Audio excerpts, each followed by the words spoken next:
it's almost scary. You kind of realizing that a lot of people, and this is the possibility, might go under because of the situation.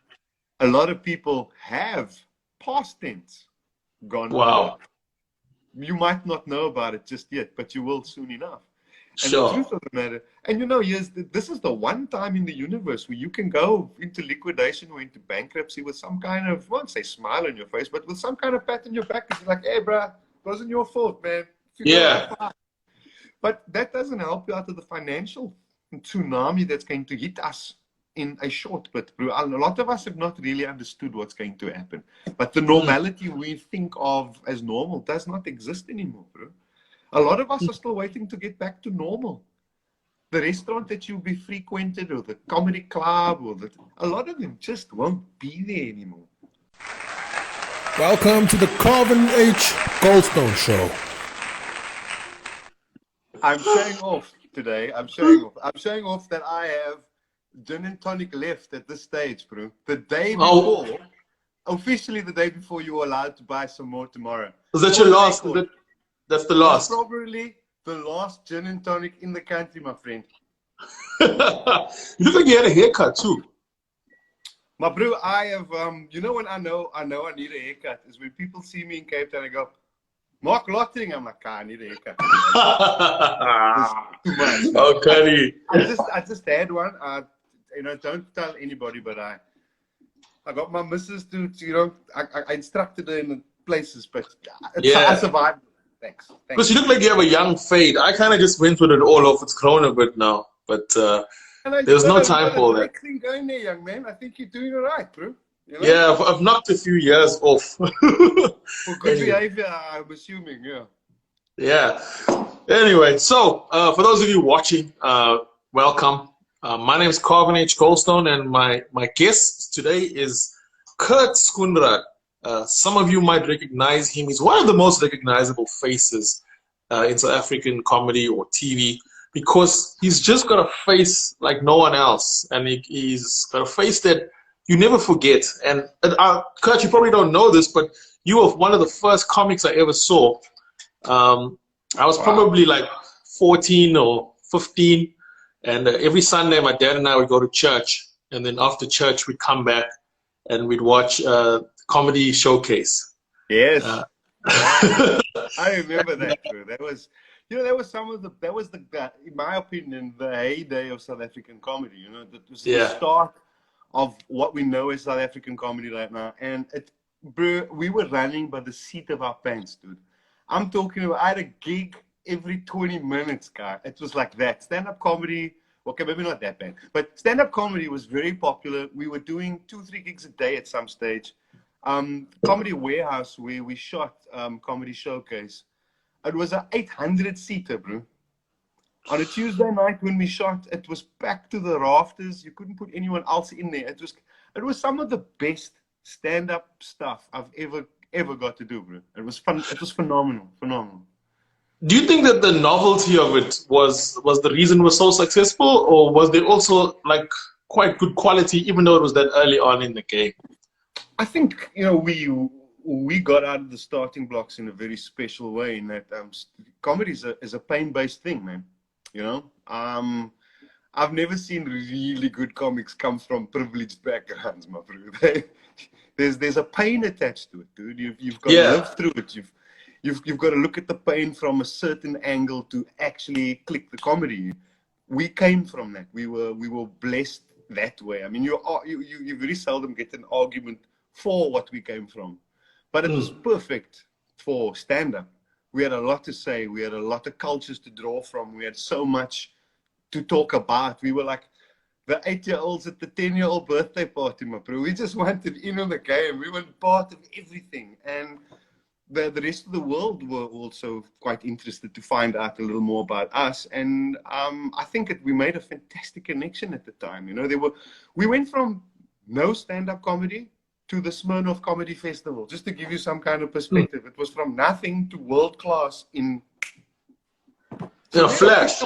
In a flash. We had to pick up our game very, very quickly. So we were doing a gig a day, you know, the likes of Stuart Taylor, Nick Rapinowitz, Mark Lottering, Riyad Musa. We were all playing the same time, the same game. And man, it was moving fast. But at the time, there were only 10 comics on the whole circuit. You know, I had the whole comedy industry on my phone. You know, it's all the guys. Now, of course, it's grown. There's hundreds now. And you, young man, and you have also formed a very, very important part of passing that legacy on to younger comics. That's such an important part of this game. You know, a lot of the guys, they look at like a guy like Trevor Noah. They look at any of the big South African names and they go, wow, look at this guy. Look at what he is. He's a product of many generations of kakpraat, bro. So, you know, in your case, you speak about like the pain. A lot of people don't know too much about where you came from. I know you're from Mitchell's Plain, and probably that's about it. So maybe you can just give us a bit of a background on growing up, where you grew up, siblings, exposure to funniness that kind of brought you into this part. Sure. For me, my dad was the funniest oak I ever knew. He was just the funniest oak. He had a way of just doing stuff and saying things and you know the word brevity. He had the way of saying it where you didn't need any more words to say it, any more or less. And I was immediately attracted to that, and I found that I could use that in so many different situations, especially the English-speaking oak in the Afrikaans environment. I used it a lot, you know, and it got me out of trouble, I found out. And comedy was just something that was always there. And I never thought of it as a career choice. It was always just something I could do. It was like a trick I could do, you know what I mean? Like a oak that could make a coin disappear and make it reappear behind your ear. You know, you do that enough times, people go, wow. For me, did you do any magic? Did you do any magic? I can make a burger disappear, but you give me about 20 minutes, bro. because there's lots of comics in Cape Town who got magic in their background. Man, Riyad Musa is a magician first and a comedian then after. Stewart Taylor, magician first, then a stand-up. Jason Cope, magician first, then stand-up. So there's a big transition. Also, there was the performing arts was quite kind of small in Cape Town come 2099, 2000. And the Magic School was one of the few places that were teaching young kids to interact with an audience. And when stand-up comedy took off, the magicians took to it like ducks to a water. They were like, hey, we were preparing for this shit for 10 years, man. We were doing kiddie shows for kids. So, and I must be honest, I learned a couple of my audience things from my magician friends, you know, the stuff that'll get the audience going up front before you even start the stand-up. So I owe them a little bit to them, just like the guys in the wheelchairs. They supply me with some of my best parking, you know. I've got a lot to thank them for. All of them. Thank you. Yeah. Now, in Mitchell's Plain, were you still in Mitchell's Plain when you started comedy, or had you already kind of moved on? What was your first sort of occupation, and then that you left to be a comedian? I didn't answer that question, did I? Okay, thanks for kind of getting me back to it. Sorry, I get distracted very quickly, you might have noticed. I was always a businessman. There was always a business thing in me. I started to print T-shirts early on when I was unemployed. And then I started to do all kinds of weird shit. Like I can't really say what's called copyright infringement stuff, you know. And eventually I was like, I can't do that anymore. And I started to work as a salesperson in the courier business. And then I started a small business in the courier business. But there's a pattern developing here. I like to start small businesses. Yeah. I don't really like to work for oaks, you know what I mean? I'm blank opinionated on my own. The last thing I need is another opinionated. Oh, you know, it's just that it doesn't work. Anyway, so I started doing comedy at night because I was running business during the day. And then very quickly I was making more money doing stand-up than I was doing this business. And then I gave up the business to do stand-up full-time. And yeah, that was a big jump for me because you know, I was making money, but I was going, is this sustainable long-term? And shit, and that was 20 years ago. So where did you bump into comedy? Did you see it on TV or on stage? Bro, the weirdest thing happened. I was at drama school most of my life. My mom is a teacher's kind of person. So I've been in the drama space for a long time. And then I went to the place called the Creative School of Speech and Drama while I was at high school, and I did a ATCL course there. That's a teacher's diploma in drama. Yeah. And can you believe that people can send their kids to me? I can teach them shit. Anyway, so I did that course, and eventually I started to do stand-up in small little places, but it wasn't called stand-up then. It was as a comedian to tell jokes, you know. And then it was called jokes. It was telling jokes, bro. And then there was this New Faces competition at the Smirnoff Comedy Festival. And a friend of mine at the time talked me into trying out for that. And I tried out with about 200 other people. And I was like, were you quite aggressive? We'll call you, okay? Just thanks for coming. I was like, yo, that was the most embarrassing shit I ever got to do in my life, bro. Anyway, they called me up and said, bro, you in?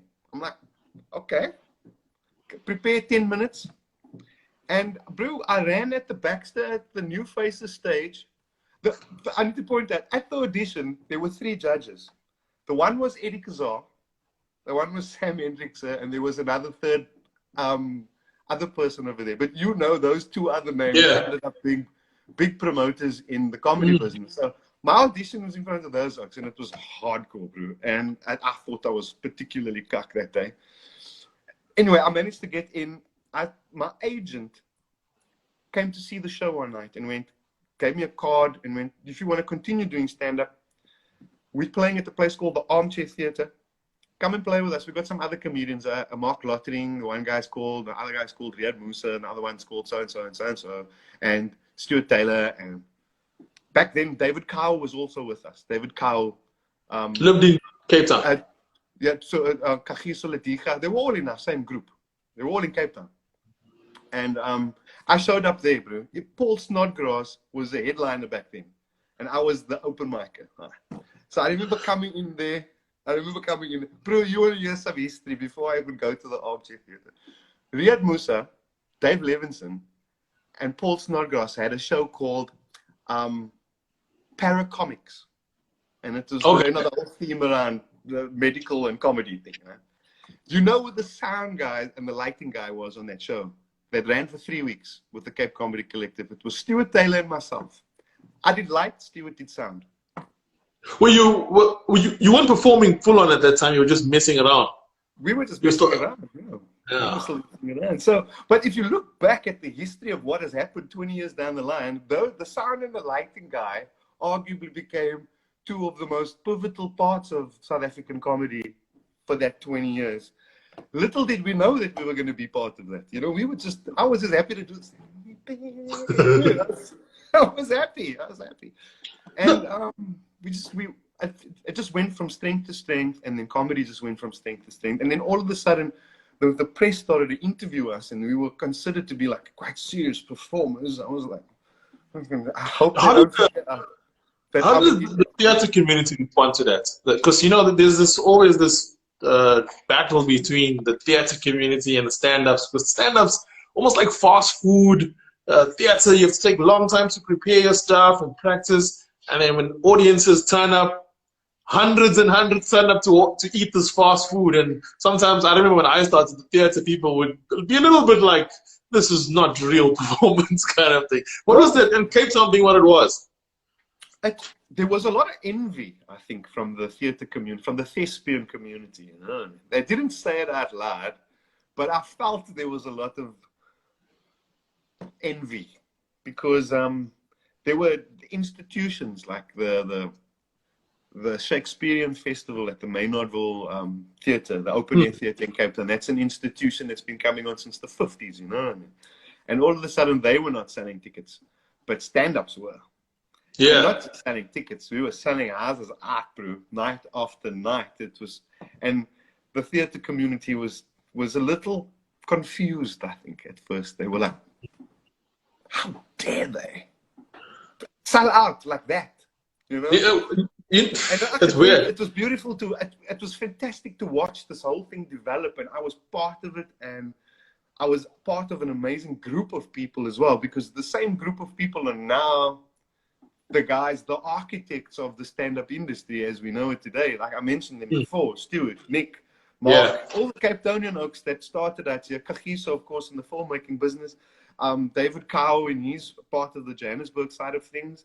But we all started out in the same pool, in the same group, and there was a lot of camaraderie there. I think there still is amongst the older guys. I think there's a lot of politics now, but I'm pretty sure you will attest to that, Jim. Yeah, I think comedy, like, I don't think anyone enters it thinking there's going to be politics, but you kind of, as you navigate the space, you realize that there's money to be made, and there's territories, and there's fan bases, and there's followings, and all those things are actually political situations, right? They're little political situations. And depending on how you position yourself, you could do quite well, or you could end up, working for someone else. Well, true. You hit the nail right on the head there, bro. Because the truth of the matter is, I found myself working for someone else very quickly. In the comedy business, I was owned by somebody very quickly, and I was very quickly didn't feel comfortable with that at all. And it wasn't that these people were malicious at all. On the contrary, they were exceptionally benevolent. They gave me some fantastic opportunities. They were great people. However, I just had a very different view as to what I was doing compared to what they thought I needed to do. Yeah. So it's a double-sided sword, I think. You've also got the history of being someone who likes business. So working for someone which is in a very independent industry, which is comedy. Like it's one of those industries where you can be in complete control, and then to find yourself in this, you've chosen this independent path, and then to find yourself working, that's a bit soul sapping, because you kind of start thinking, how did I get into this rut here where I'm answering to people? What it was it's the analogy of the frog in the pot. Yeah. It's that the temperature goes up a little bit all the time, so you're not really aware of the impending danger you are facing.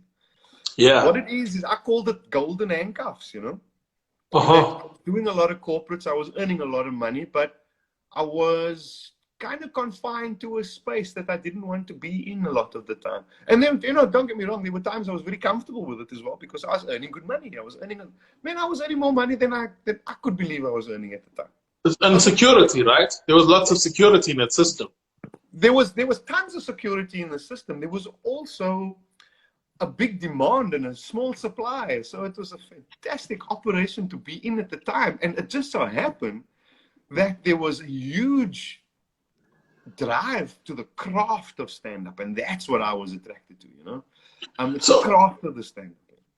No, one thing that really frightens me, if I can say that, or just makes me think of it, is between when you came in and how you probably established yourself in the group, and then I come maybe a few years later, 7-8 years later, and in between us, there's a whole lot of new acts that start popping up all over the country, and some of them have completely disappeared from the landscape. You don't hear from them. I'm talking about people that I saw as a kid, right?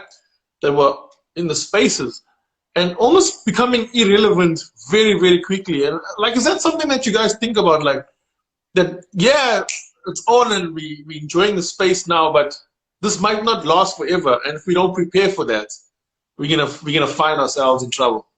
Oh man, I mean, no situation has proven that more true than this COVID-19 lockdown situation, For a lot of us, particularly performers, we are the most, other than old age homes, we must probably hit the hardest, We must probably going to get back to to normality the last, other than the old age homes, and the retirement villages and the likes of.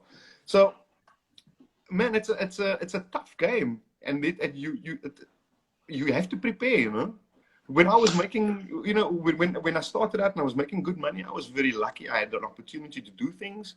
So I invested in some property. I made some good portfolio decisions and put some things in place. And right now, thank God I did, because if I didn't do that, I would have been in a lot of trouble, And then I've also been a bit of a maverick when it comes to, and I mean, it's hard calling yourself a maverick, but please pardon but when it comes to the business side of comedy, because everyone told me, Kurt, you're going to start the comedy club in the waterfront. You lost your mind. You lost your mind. And I remember everyone talking me out of it at the time. And with respect, it's turned into one of the best rooms in the world, if you ask me. You know? So I'm very proud of that. You know, very proud. You've got the award for it too. You got the award, top 10 club in the world, and that's an amazing achievement, right? Because if you consider where you came from, you consider how you entered, and then this is what I always liked about you, was that you took risks, or you took the biggest risk probably. Like no one sets up a club thinking like maybe this will be a top 10 club in the world when you initially set up a room. So when you set up it as your master, it's like a thing to do, and then you take it all the way. And like we're not just like it's a top 10 club. There's actual, you can go Google this stuff. You can find that it's top. What happened there was, it's like anything else in life, I guess, and anything else I'd like to believe that I've tackled in the past, is when you do something that essentially is your bread, that makes you a living, you tend to put a lot more effort into it than the things you do for leisure, really. So I became better and better at producing the product. I kept looking at the product going, I don't like the lights are looking there. Then we improved on the lights. And we didn't like the sound at the beginning, so we improved on the sound. So by the time we went to the Cape Town Comedy Club, we already had 6 years worth of your Master Comedy Club experience. We've already worked out a lot of the creases. We've already worked out all of the payment structures. We've already worked out all of the tweaks that is impossible to set up on the trot. Yeah. And when we moved to the waterfront, we moved from 1 night a week to 5 nights a week in a flash. And it was a big jump. And man, insane. What impressed me the most was how Cape Townians, and not just only Cape Townians, but people came out and went, this is what we need. We need more of this. How much you want? And there were queues outside. And I was like, and there was a moment where I was like, thank God I was right, bro. Because if I was wrong, man, I would have seen my ass.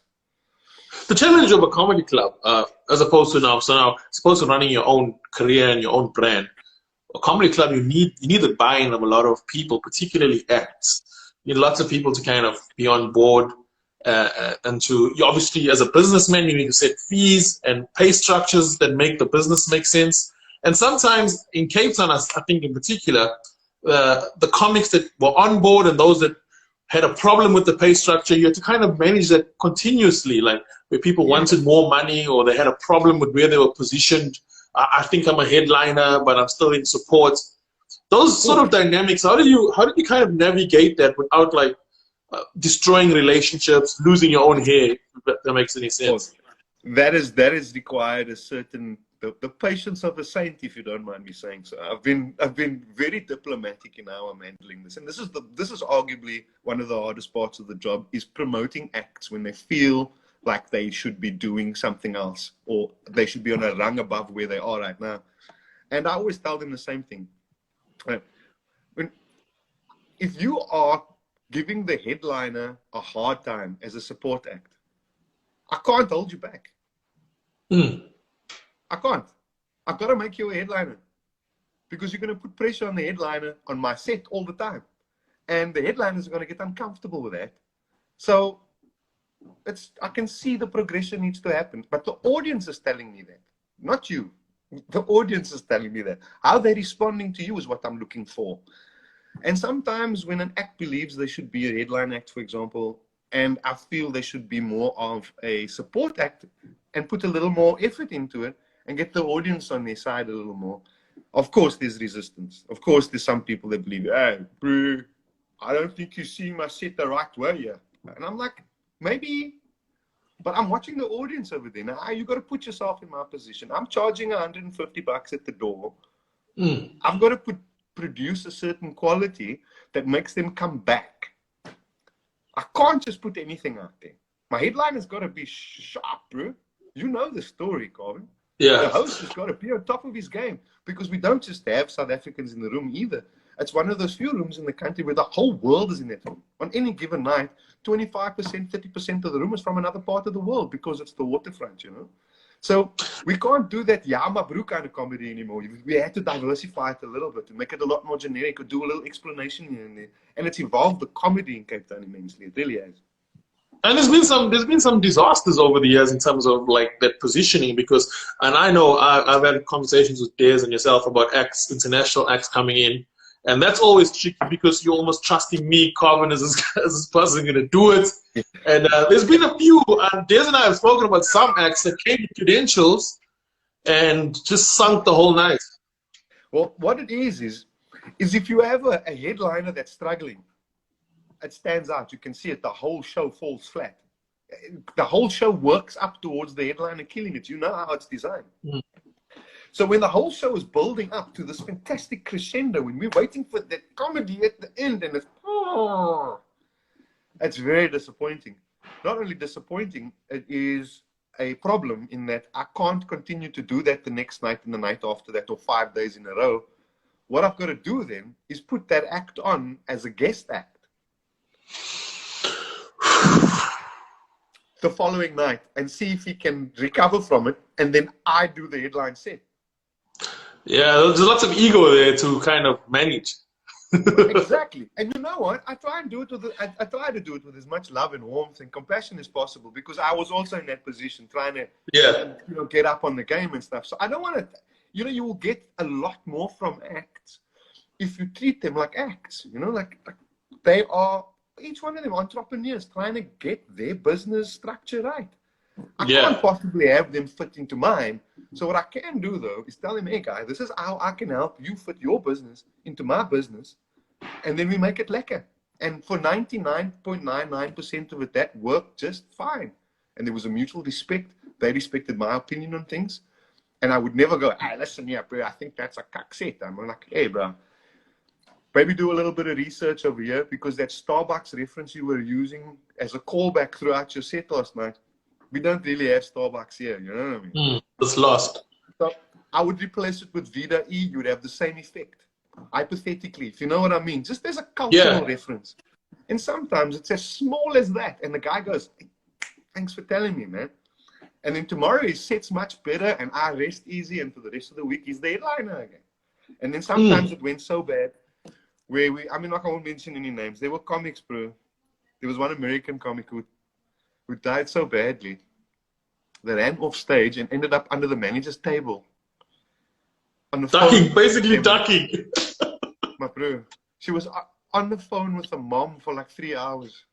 Under the manager's table. The staff was standing at the door going, hey lady, we need to go home. Oh. So, man, stand-up is, how it is. It's feast or famine, Either you're killing it or you're not. Yeah. How did she get on stage in the first place? How did she make her way into the roster? She was. If you can remember.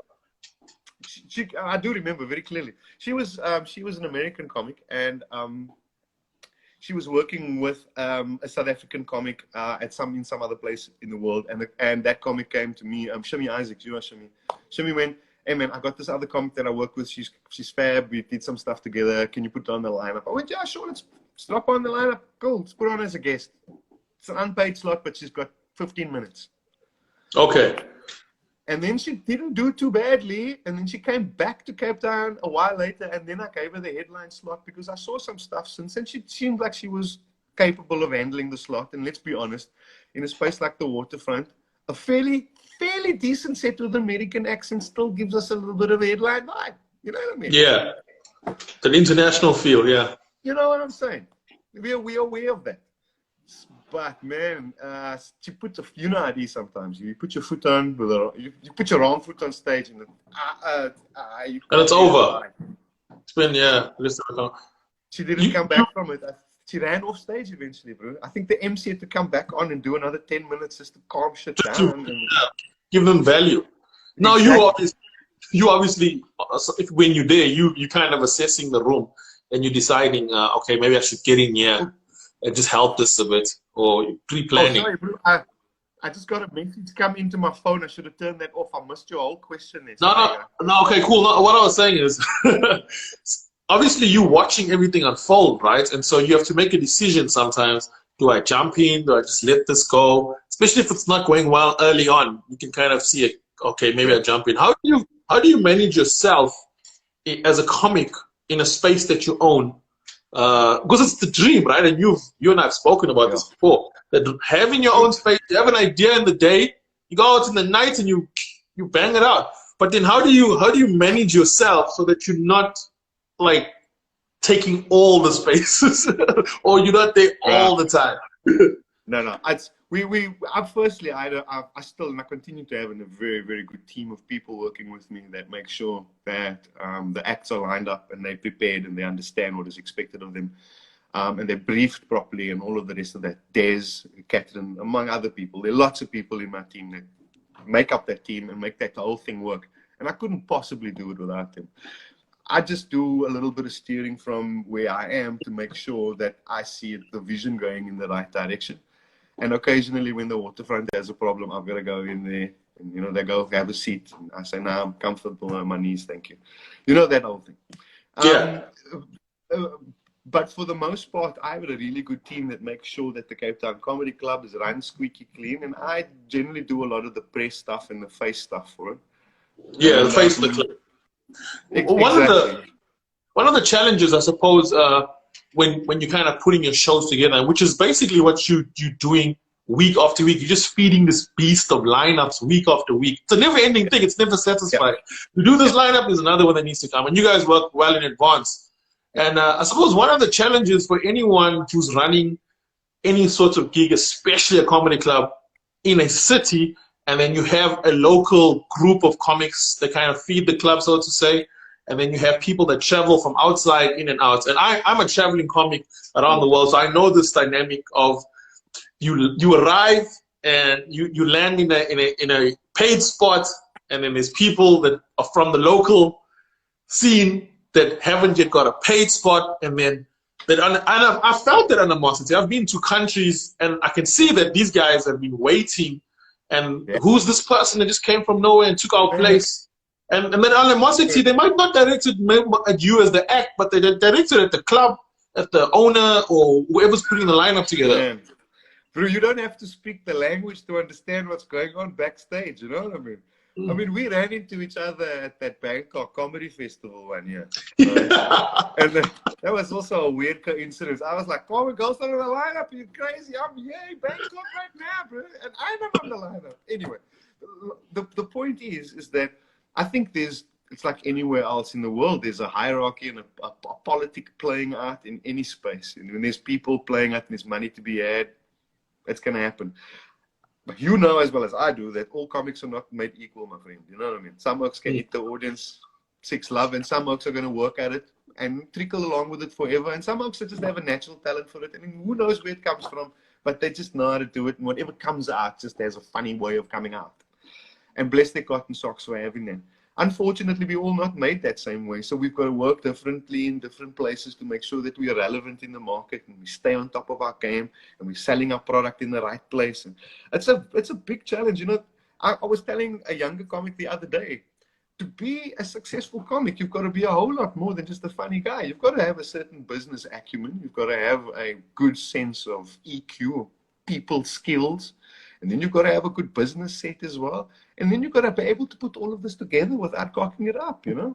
And if you're lucky, you manage to get a business together or perform part of this industry that does fantastic stuff. And fortunately enough, I've been very lucky, Carvin, to be part of all of that thus far. So something I've picked up, and you know, who people understand me to be in the industry, in the comedy industry, is not who I've been most of my life. I used to be a very agreeable person. You could say to them, yeah, it's very agreeable. But I soon learned that being agreeable almost didn't help you, because if you were agreeable, they didn't bother you because you weren't that important, you'll agree anyway.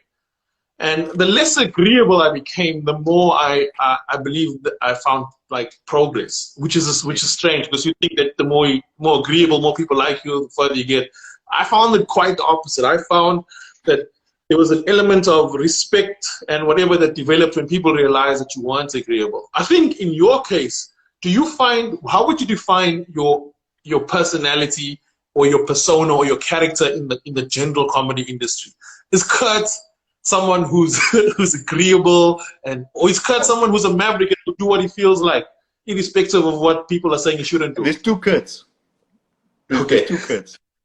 The first Kurt is very agreeable, very, very EQ conscious, and very like, hey man, what's happening, baby? And then there's a businessman. And they have to coexist.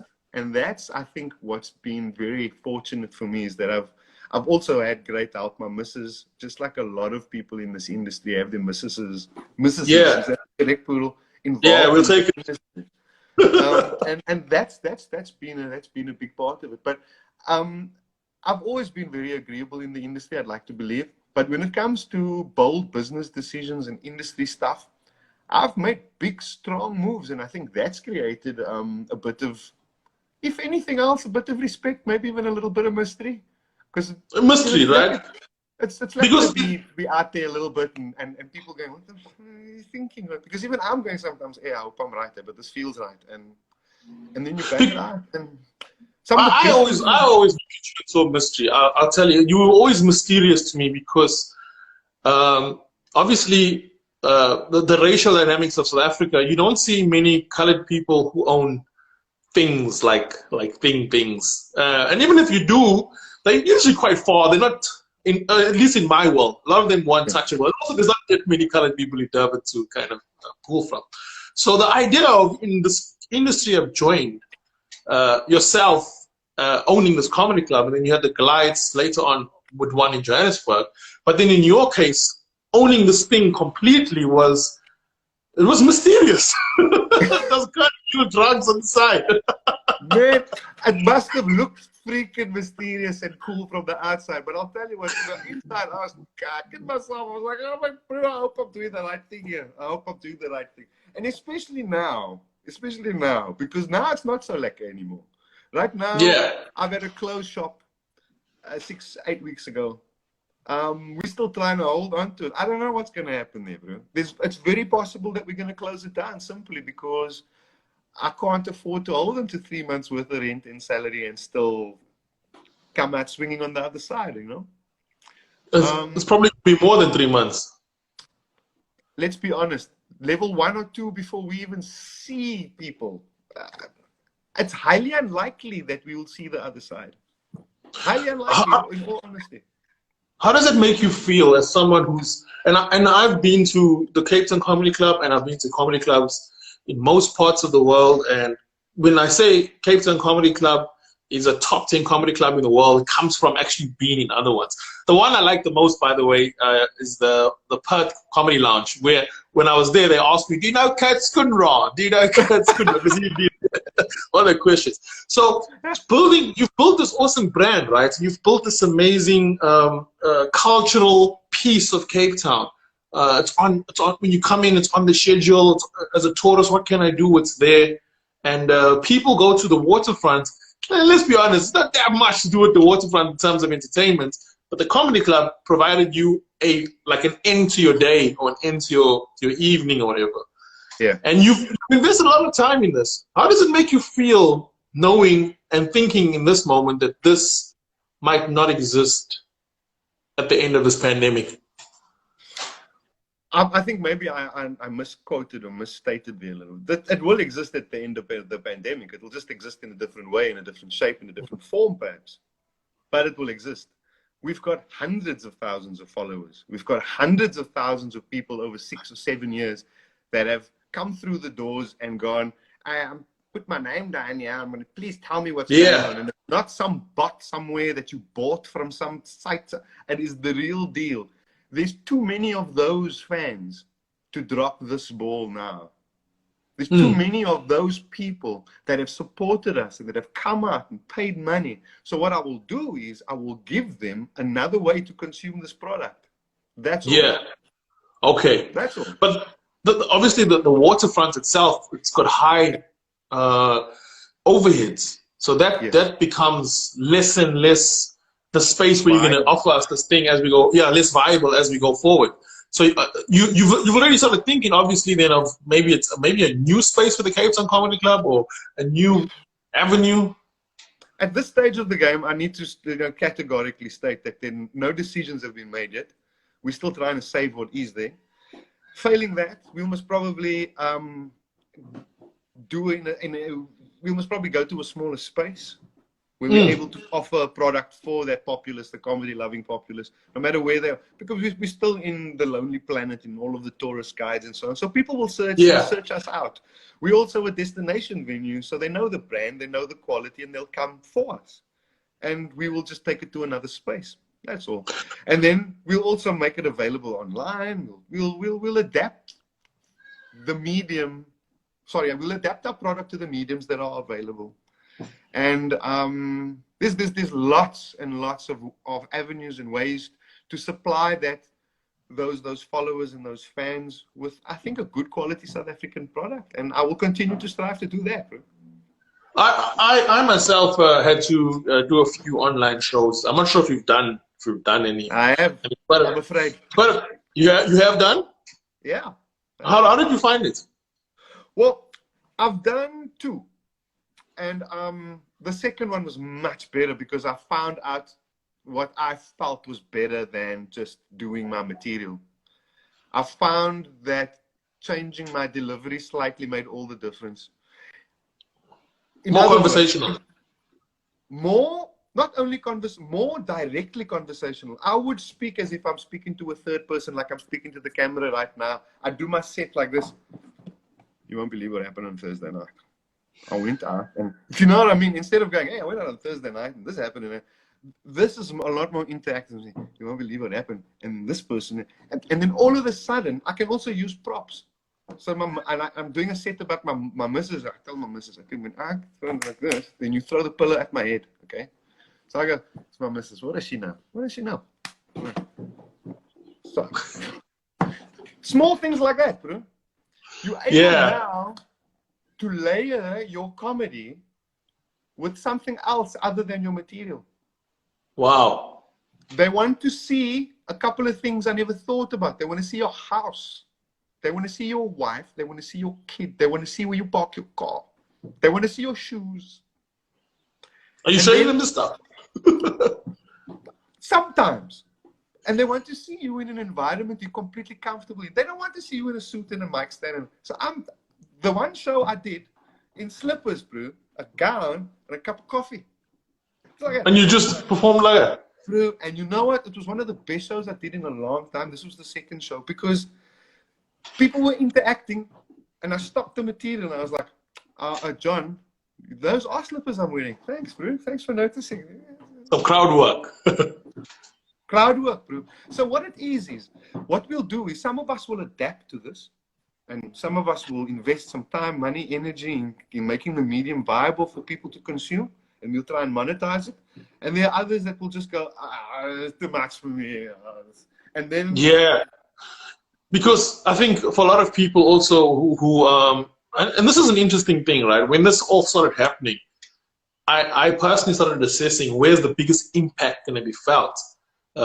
Is it going to be at the top end of the game, in the middle, with the new guys? And if you think about it, if you're a new act and you're probably making 3,000-4,000 a month, if even that, and all of a sudden you can't make 3,000-4,000 doing this, you can find another way to make 3,000-4,000. But if you're a top tier act and you're making 100,000 to nothing it's quite an impact. It changes a lot of your planning, how you structured your life. It's almost scary. You kind of realizing that a lot of people, and this is the possibility, might go under because of the situation.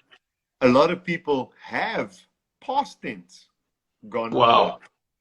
You might not know about it just yet, but you will soon enough. And sure. The truth of the matter, and you know, yes, this is the one time in the universe where you can go into liquidation or into bankruptcy with some kind of, I won't say smile on your face, but with some kind of pat on your back. It's like, hey, bruh, it wasn't your fault, man. Yeah. But that doesn't help you out of the financial tsunami that's going to hit us in a short bit, bro. A lot of us have not really understood what's going to happen. But the normality we think of as normal does not exist anymore, bro. A lot of us are still waiting to get back to normal. The restaurant that you'll be frequented, or the comedy club, or a lot of them just won't be there anymore. The landscape will look completely different. And man, it's a sad shame based on I'm saying this as an entrepreneur trying to survive in a landscape where it's tough, bro. It's almost impossible, to be quite honest. And I don't care who says what on which platform, and help is not coming, brother. It's not coming. Sure. Carvin, I've been doing this. I'm 46 years old this year, bro. I've applied for so many funding, bro, over the last 20 years with this club. You know the time and the effort I put in. I went from one queue to another, from one business development group to another. In my 46 years, and with the comedy club running, I haven't been successful once. Not once. Not for the 2,000 Rand grant, not for the arts funding. In 20 years, I've done this on my own with my team. That's it. Occasionally a sponsor. But that's it, bro. There is no help to be had. Nothing. In your case, do you think the fact that you didn't have help, like I was having this debate, there's an arts group, I am for the arts, and I was having this debate with artists from around the country, different art forms, and they want the Department of Arts and Culture to do more. And I was like, well, I don't think it's their responsibility to do more. And then we got into this big debate about, well, what do you do? And I was like, well, the thing is, now you know I do a lot, right? But here's the thing, and this is the truth, Carvin. That's their portfolio. Department of Arts and Culture. Your job is to go out and find the people practicing that particular portfolio and help them. The definition is right there. Now, so here's the thing is, if I can prove beyond a shadow of a doubt that I am contributing to the arts and culture of this country, with my past, with my present, and potentially my future, in this business, I can prove beyond a shadow of a doubt. It still won't help one little iota, bro. This whole situation is politicized. There are people that will get and there are people that won't get. And it depends how far you are from that particular trough, my friend. Yeah. I don't care who says what, bro, but that's the reality on the ground. The arts is, it's more of a pain in their side, really, man. You know? But when Trevor Noah does well, then they'll pick up the brownie points for the, we helped make this happen. But the truth is, the development of that, bro, crickies, guy, nothing. Crickies, Just nothing else. Nothing. What? Bro, one of the things. Phone call, brother. Yeah. Did you make applications for funding? They have this fund. They weren't very not much. Bro, Did they respond? No. No. The government ones, no. To the operas and the other hooks, what it is, it's a well-veiled loan, really. Yes. At prime plus 2%, 2 years down the line, I'll have you know. So they're not offering help at all. And then and then SARS is offering them like a 400 million Rand tax break because they're offering help. How convenient, you know what I mean? So, there's just a whole lot of, the goalpost changes every day, my bro. Now, for us, here's the thing I've been struggling with the most. My foreign staff, the guys from Zimbabwe and the Congolese guys and so on, they have not been paid the UIF. They're not. They've been contributing to the fund for 6 years, but they're not being paid. So what happens in that case? Do they come to you and ask you to help them out? Of course. Fucking I'm being harassed. My missus is being harassed every day. The whole staff is going, where's our money? Where's our money? I'm like, bro, hold on 1 second. We're trying to get the UI. Bro, every day we get new instruction from the UI. It's like, this policy is not working. We're going to send you new applications when you do it all over. But, bro, we're going to do each one by hand. We've got like 42 staff, guy. Tomorrow, there's a new application. We're going to do it all over again. But I remember my place is closed. I don't have staff. I'm running this all on my own now. Me and my missus. So my missus is sitting there filling out application, 42 staff, and they phoning going, where's our money, guy? Where's the money? You're holding back money from. So the point is, I'm in a bit of a cuck situation right now, trying to make sure everybody is being sorted.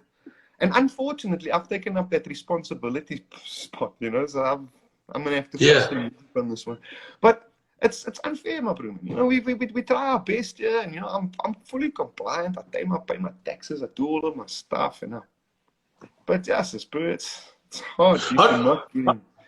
How do you find time to be funny then, Kurt? Like well, I was on arts the other day. How do you find space to creativity? Because I'm gonna be honest, personally, I have days where I'm like, you know, I'm cool. I'll make a few videos. And there's other days, like I don't want to see the world. I just pull the blanket over, and I got a jail blanket, and I'll just stay underneath the jail blanket for the whole day. And then one day I was actually like, I still need to do something, so I just made a video from the jail blanket because I was just like, I don't want to face the world. How do you maintain a little bit of, you know, funniness and creativity?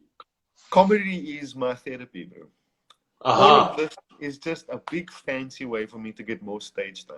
That's all it is. Okay. So when I'm having when I haven't been on stage for like a week and a half, 2 weeks, I start to get a little, you know, need my fix, bro. And so thank God I've had a little bit of live stuff. I've also got a new show that I launched just before the lockdown called Living with a German. It's the show based. Yeah, I saw it. Yeah. So I'm going to be running that live, and I'm selling tickets to Germany too. If you're interested if you're in Germany, bro. So I'm going to be doing that in about 2 or 3 weeks. But I'll share it with you, and with any luck, you'll share it to your fan base if you don't mind too much, bro. Yeah, absolutely. Well, I think also the fan base is like the cross-pollinating is becoming important. Have fans been supportive? Have people that frequented the comedy club or fans of Kurt Schoonraad? Do you find that the general community that maybe surrounds what you do is like reaching out or asking, hey man, how's it going? Anything we can do? Man, I've gotten so many messages from people who I thought didn't really think about me very much at all. Messages from those people, very powerful Cape Town people. People going, hey man, I'm thinking about you right now because I know you must be facing some big shit coming your way. And I really appreciated that. And it also gives you a sense of camaraderie in an industry where sometimes that's you need that feeling. You need that feeling from people, because it's true. It's tough being a stand-up because, you know, people ask me, well, why do you say it's tough being a stand-up? Well, it's tough being an artist because, you know, everyone else, you get to go home. You get to turn the shit off and go home. We don't get to do that. This is on 24/7, bro. I wake up going, oh, fuck, no. I got a big my brain never stops too. Gets to spend more time with themselves in here than artists do. And sometimes it can be a curse, bro. That's why a lot of that's just to calm shit down. The voices in your head, you know what I mean? The voices in your head. Yoga, meditation, smoke off with Zululand, I don't know, something to calm you down, you know what I mean? Yes. Kurt, one of the things that you managed to do in your time is, as a comedian and as a performer, is you managed to do a TV show, a few TV shows, but Going Nowhere Slowly in particular. I'm not sure if you've ever looked at the show ratings because they rate each of you individually. No, I didn't. Yeah. Thank God. No, you didn't, right?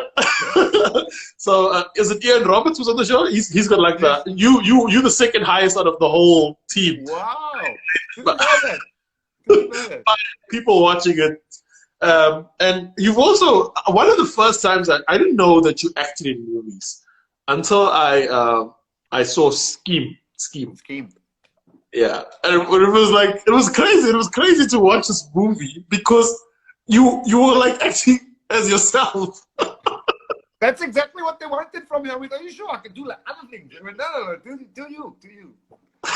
It was so bizarre to see you, like, I was like, was this role written for him? Or did you just say, no, I'll just be me, it'll be better? True story. It was written for me, guy. Tim Green, the director, writer, he went, yes, I thought about you since the time we put this character in place. He needed to be a lovable bad guy.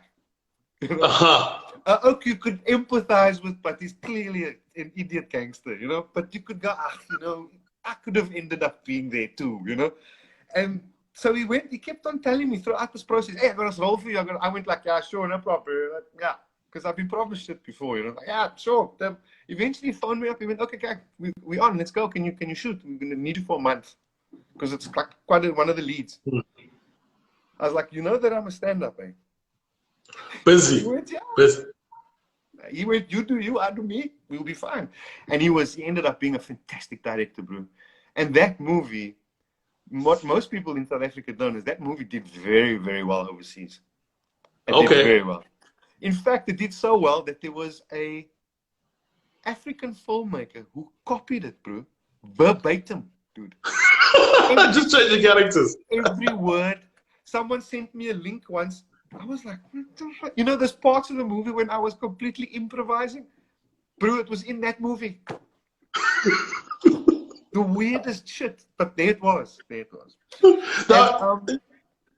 took the movie, right? The movie, the improv. You kind of interject your own slang and stuff, which is like a little signature of you. I remember, I think it must have been like the first time or the second time we met at the comedy club. And you came upstairs and you're shaking people's hands. And you're saying, hey, Scoble Deluxe. Which I thought, like I couldn't. Yeah, that's my thing, that word. I was like, what is he saying? Like, you know? Like, I know what Scombel is. Like, in Durban, we kind of got a B. I'm not sure. The Scombel doesn't have a B in it, like, right? What it's supposed to mean is wanker of note. Yeah, like I was like, Scombel Deluxe. Deluxe. Like, I know what Scombel means. I know what Deluxe means. But I was just like, you weren't like being nasty about it. You were like greeting friendly. Hey, Scombel Deluxe. You can't take offense to it, can you? If I'm like, hey, Scombel Deluxe. Like I'm supposed to be offended, but I don't, like I'm confused all this. But anyway, all these little slang things that you created, like, is this from your childhood growing up, or is this like things you just pick up as you go along? And because these are like uniquely Kurty things, and especially you're one of the few people that refers to their partner as Magoose, and you say it a lot. Now everybody uses it. If you go to the comedy club, right? Every comic on stage goes, Magoose. I'm like, I'm the only one with a goose. But now, where you got that from? Now the goose, especially when I'm doing this show called Living with the German. So I start off by calling my missus a goose, and I can see the Germans in the room going. Then I have to explain the context of how a goose and your missus is the same thing. Now in German, bro, the sense of humor is very... It's so different, right? It's very like this. So you've got... But I take the stereotypes in the Germans, right? And man, then they laugh at themselves. Because they do the weirdest shit sometimes. Bro, what are you doing? And I asked them, I watch you do this. Why are you doing this? They can't answer it. They can't, like my missus is German, like I said. So we go to Germany quite regularly. You know, once are you back? So there's a place called the toilet. It's called a WC. A WC. You know what it stands for? Water closet. Direct translation. That doesn't even make sense in English. But you insist on, bro, the acronym is an acronym for English. In Germany, water closet. Even as an English person, I was like, yeah, I need to pee bad. They say, go to the WC. I'm like, the water closet. Yo, welcome back. So, Kurt, just before we went up, you were talking about Germany, German sense of humor. You got a new show, being married to a German, or your wife's German. But we haven't explained to us, and without like stealing bits from the show, how did a boy from Mitchell's Plain end up with a wife or partner from Germany? Like where's the connection there? Bro, you know, here's the thing is, I can't even explain that to you. You know, you don't choose who you fall for, my bro. Yeah. You go out chilling and then you meet somebody. So bro, let's just say that, you know, the 90s was Wild. It was wild. It was fantastic. And anyway, Did you go to Germany or did she come here? No, I met her in Cape Town. Okay. In Observatory over here. You know, they always come do some charity over here. So she was working. Oh, yeah. Opening line, as soon as you meet a foreigner in a show. So, which AIDS foundation are you here to help? Which charity are you with? So she came with some football charity or something like that. She's a sports major, or which is it. So, long story short, we met in Cape Town, and that was 20 years ago. And, so 20 years ago. 20 years. She never went back. Well, she goes back occasionally, but to visit, you know. We've got a kid now. We live in Cape Town. We've got Jack, who's 10 years old now. Wow. And he's German and half-colored, so he's got we got a lot of support groups lined up for him, you know. Were you living in Mitchell's Plain still, or were you living in Observatory at that time? I was. I moved out of Mitchell's Plain quite early on in my career. I needed to get out of the plane, bro. And then Stewart Taylor and myself moved in together. And a good Christian. Okay. He had a girlfriend and I had a Catherine. And long story short, he was living in Grassy Park, which is also a dodgy part of the place. I was in Mitchell's Plain. And the drive home every night was too expensive. We did the math that if we just saved the petrol money, we could pay the rent. Wow. So we were like, guy. So we rented a place which was dodgy as hell. It just had a DSTV, my bro. That's it. That's all we had. And then you had an Mnet. Well, the Mnet back then. It was DSTV. No, bro, DSTV, guy. It just came out. We were just ahead of the game, man. We wanted like satellite TV, bro. You know, we were not going to settle for SABC Nix at the time. And it was, ironically enough, we were on SABC at the time. We're going nowhere slow. So you were already on TV, but you weren't like popped, so to say. No. That was part of the process. That was part of that happened a bit later on. In fact, how Stewart got on the show was the director went, listen, do you know another comedian that we can put on the show that can talk some cack with us? I went, yeah, I live with one. So yeah, bring him along. That's how Stewart got on the show. Wow. And Dave Levinson was one of the original cast members. I don't know if you know that. No, I didn't know that. Dave actually, his name was on the list, I think, of people. Dave was, and Dave was very good as well, dude. He was. I thought he was a fantastic presenter on the show because he would just supply the left field kind of comment from the background. It was just funny, bro. We had the best time on that. You and Dave had a good relationship. You're quite good friends, and you and Stewart are quite good friends. How important have those like loyalties been over the course of the journey? Like, you guys are friends after many years and like close friends. True. Man, I'm telling you right now, if I don't think I would have been where I am right now had it not been for Stewart Taylor. Honestly. Us living together and being support structures for each other had definitely forged our way forward in this career. We had helped each other in so many different ways to get where we needed to get.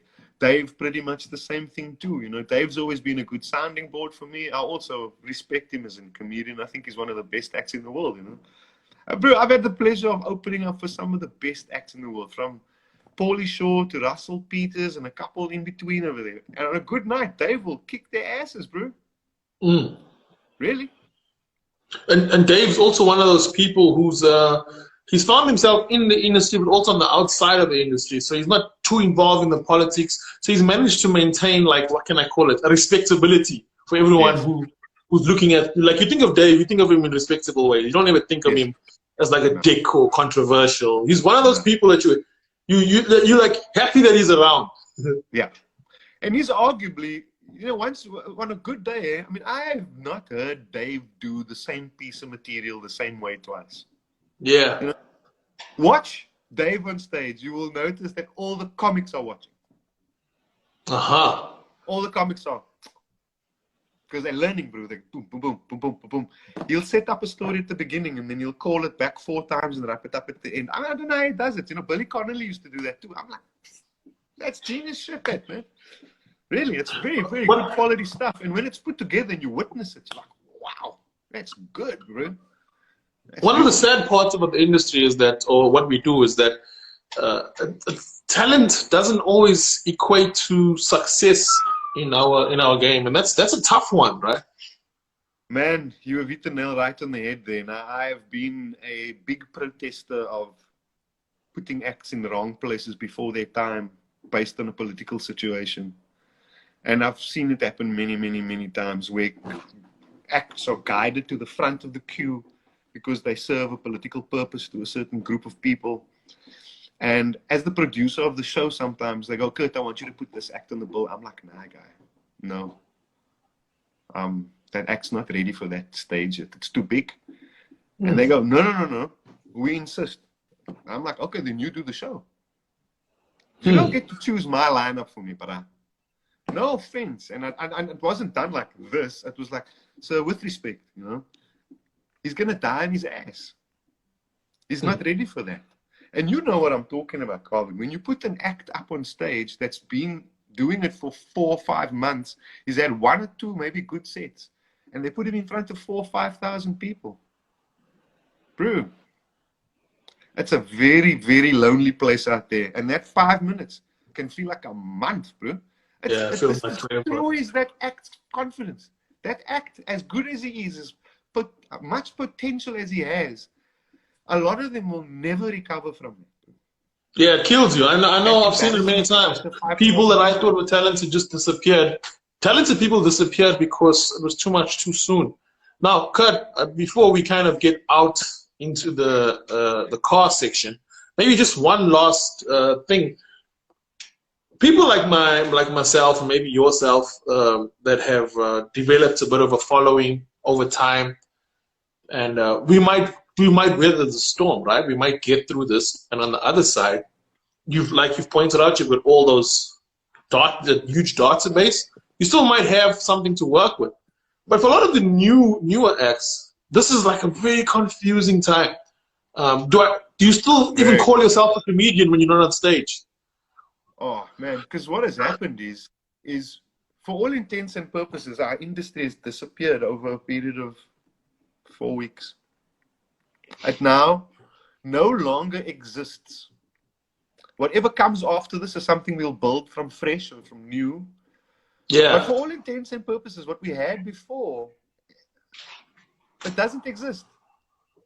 And for a young act that has been doing this for 3 or 4 years, who's invested so much time and energy into it, it must be extremely confusing. And it is a weird anomaly. It's not the kind of thing that has happened in my living memory, or even my father's for that matter. It's an unusual event that has caused or been the catalyst for industries, not just ours, but many folding all over the world. So we've got to deal with that fallout right now. And for some of us, just like the evolutionary process has happened in the past, it's an adapt or die situation. And it is real, bro. Yeah. Okay, so you are known in the South African comedy community, but also in the Cape Town general community and South African public. I mean, we're talking to someone who's been on top billing here. You've outlasted top billing. And one of the things that you're known for is cars, which and you've mentioned it to me once or twice, and I always found it strange because you're not just interested in like cars, like all boys are interested in cars. You've got a particular interest in muscle cars. Oh yeah, a particular interest in cars from 1964 to 73. Those 9 years. Okay. They are. You've got a few. I've got a few. I've had many over the years, but I still have a few. I've had to sell 1 or 2 to open the club. You know, it's been a great sense of business for me. I've made more money selling cars and buying cars than I've done almost through comedy. You know. But I mean, for me, it's terminal. I'm going to die from this, boomer. Fortunately, it'll take about 80 years to kill me if I'm lucky, you know. But it's never going to stop. I mean, I show you my room right now. There are 4 cars, that I'm restoring right now. And they're parts.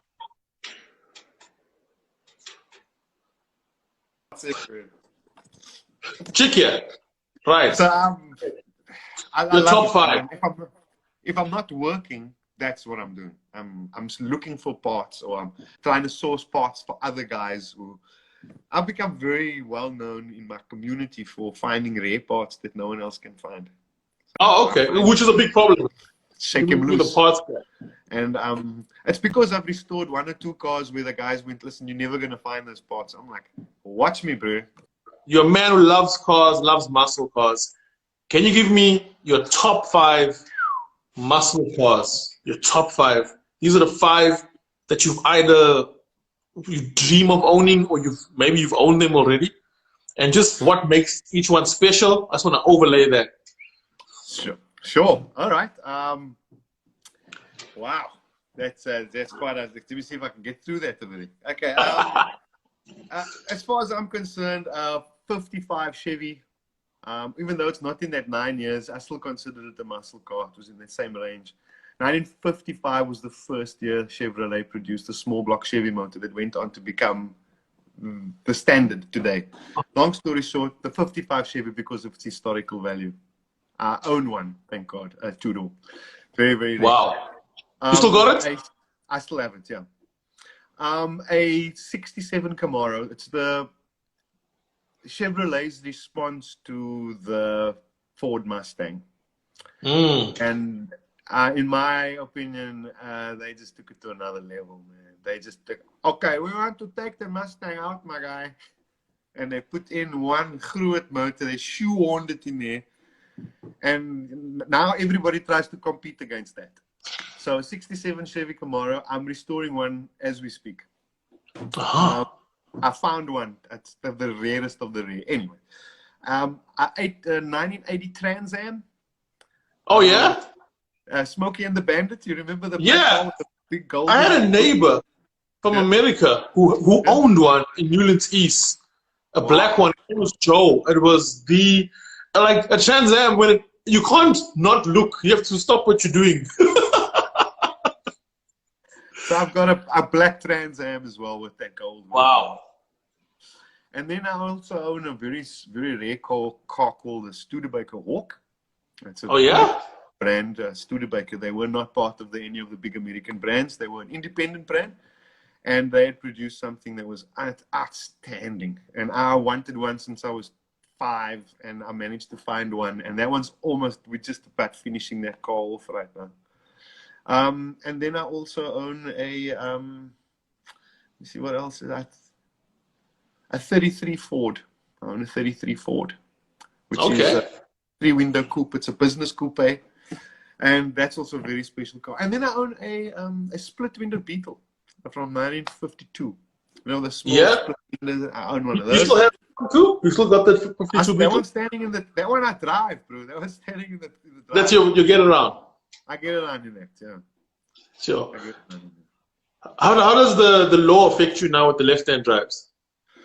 Fortunately enough, all of them have been brought in before that law was in place. Oh, that's such a silly law as well. What happened there is that guys were importing grey left-hand drive trucks into the country, and it seriously damaged the truck manufacturing business in South Africa. And to prevent that from happening, the government had put on a blanket ban on left-hand drive vehicles, and inadvertently had caused all kinds of shit with muscle car owners and stuff. Fortunately enough, my cars were all registered in South Africa before they made them illegal to import them, which makes it even rarer now. So out of the 5 cars, they all left-hand drive, and they're all legally on my name, and so it's safe, thank God. But you're not allowed to import them in anymore. So this is it. Like if you have one now, you're in the club and that's it. Club's closed. The club's closed. Well, there are guys that are trying to go around circles to get them in here. They'll convert them to right-hand drives when they get in here. And there are ways you can do that, but you're not without compromising the value of the car, Integrity. Anyway, Kurt, thank you so much for your time, my brother. It's been awesome. It's been inspiring, funny. I look up to you as one of those people who's a maverick, a game changer. It's been an honor to chat to you. Yeah, brother, I'll be repurposing this for like a more format for a YouTube, so we can check it out, and people can watch. Thanks for inviting me along. And just for the record, I think it's fair to note that you two are the game changer in the game, my bro. There's a lot of guys playing that now. And you keep doing what you're doing, I think you're going to be just fine, my bro. Hey, shot away. Thanks Peace. for having us. Right. Cheers. You can clap, yeah, you can clap. Okay, ready? Scene 1, take 2. Hi, my name's Kurt Schoonraad, and I want to tell you the truth about wines. Now, they say the finest wines always comes from the most historic estates with old vineyards and complex soils. And they're always using fancy French words like terroir, terroirs, terroirs, something like that. These same wine brands will tell you about how craftsmanship is passed down from generation to generation. And now they only use the finest Bordeaux barrels.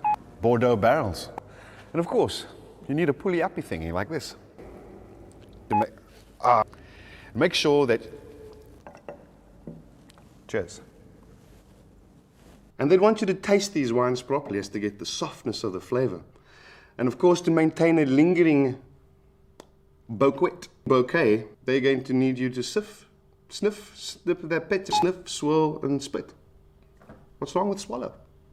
And what's this thing about white meat and white wine?